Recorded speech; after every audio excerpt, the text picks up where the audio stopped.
राजा वरुण एक संगमरमर की बेंच पर बैठे हैं। शराब के प्याले को घुमा रहे हैं। करण नजदीक ही एक गुलाब की झाड़ी की कटाई कर रहा है। यह कैसा राज ही है? क्या तुम्हें लगता है हमारा राज अब सुरक्षित है?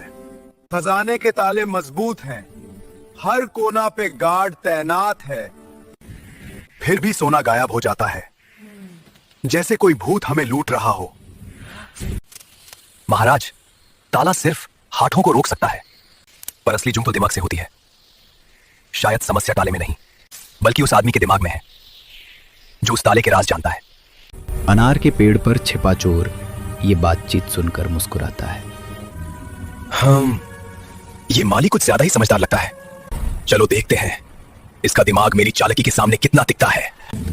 महाराज, एक कहानी सुनिएगा। एक सेठ के पास 3 संदूक थे, एक सोना, एक छंदी और एक रेत से भरा। एक आदमी को सिर्फ एक पतली लकड़ी दी गई थी और उससे कह दिया गया, बताओ किसमें सोना है।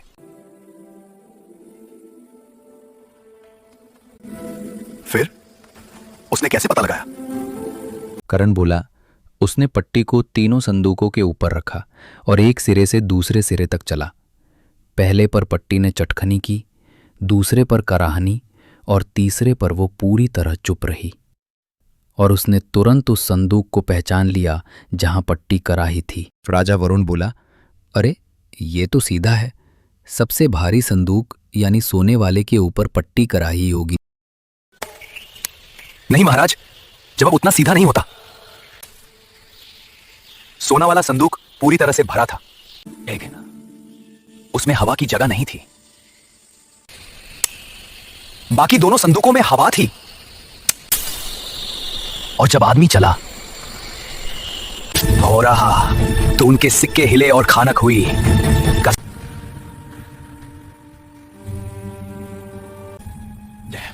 मैं तो वजन के चक्कर में पड़ गया। ये माली तो सच में खतरनाक है। महाराज, चोरी पकड़ने का एक तरीका है। मगर आप एक भोज का आयोजन कीजिए और सबके सामने घोषणा कीजिए कि आज आप अपने पुरखों के चढ़ाओ मग में और प्याले से शराब पिएंगे जो उसी खजाने में रखा था। करण, वो तो हमारी सबसे कीमती निशानी है। चिंता मत कीजिए महाराज, पहरेदारों को तालों पर नहीं, चेहरों पर नजर रखने को कहना। असली चोर खुद को बेनकाब कर देगा। ये क्या करने जा रहा है, मुझे समझ नहीं आ रहा। आज इस पवित्र दावत में मैं अपने पुरखों के प्याले से आप सबके भव्य भविष्य के लिए टोस्ट करता हूं। तैयार रहो, जिसके होठ पूरी रात सूख गए हो उसे पकड़ लेना। सूख गए होठ? पर क्यों?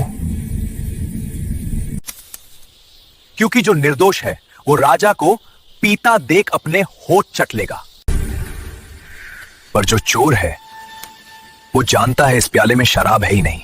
माफ कीजिए, कर्ज के बोझ ने मुझे मजबूर कर दिया। मैंने ही सोना चुराया था, मुझे लगा कभी पकड़ा नहीं जाऊंगा।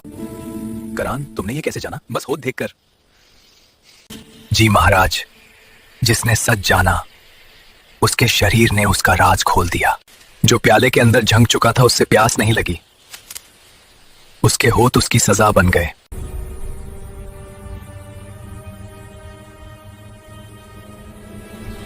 बस इतना सा फर्क, होठ गिले हो या सूख गए हो।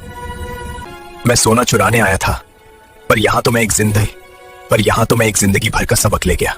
सोना चंदी चुराना आसान है, पर ये माली, ये तो दिमाग की बगिया का मालिक है। बाल दाई है, इससे बचकर रहना ही बेहतर है।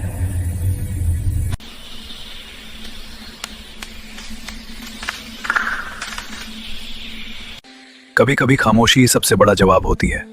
Sometimes silence speaks louder than any sound.